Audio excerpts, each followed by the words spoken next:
దేశవాళీ క్రికెట్లో పరుగుల మూత మోగిస్తోన్న కరణ్ నాయర్ పేరు సోషల్ మీడియా వేదికగా మారుమోగుతోంది. ప్రస్తుతం జరుగుతున్న విజయ్ హజారే ట్రోఫీలో కరుణ్ నాయర్ వరుసగా 7 ఇన్నింగ్స్లో 112 నాటౌట్, 44 నాటౌట్, 163 నాటౌట్, 112, 122 నాటౌట్, 88 నాటౌట్లతో మొత్తం 752 పరుగులు చేశాడు. ఈ 7 ఇన్నింగ్స్లో 75.2 సగటుతో 5 సెంచరీలు, ఒక హాఫ్ సెంచరీ నమోదు చేశాడు.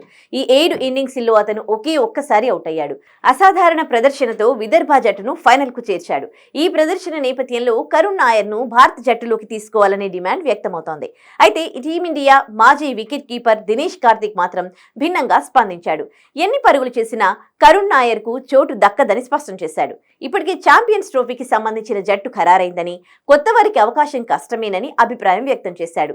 దేశవాళీ క్రికెట్లో అదరగొడుతూ ఉండడంతో కరుణ్ నాయర్ పేరు ఇప్పుడు బాగా వినిపిస్తోంది. మయాంక్ అగర్వాల్ కూడా బాగానే ఆడాడు. అయితే ఛాంపియన్స్ ట్రోఫీ కోసం భారత వన్డే జట్టు ఇప్పటికే సిద్ధమైందని అనుకుంటున్నా. జట్టులో పెద్దగా మార్పులు కూడా ఉండకపోవచ్చు. దేశవాళీలో నిలకడగా రాణిస్తున్న కరుణ్ నాయర్ ను తీసుకోవాలనే డిమాండ్లు వ్యక్తమవుతూ ఉన్నాయి. రీఎంట్రీ ఇచ్చేందుకు అతనికి హక్కుంది. కానీ ఇప్పుడున్న పరిస్థితుల్లో అతనికి అవకాశం వస్తుందని మాత్రం అనుకోవడం లేదు అని దినేష్ కార్తిక్ చెప్పుకొచ్చాడు.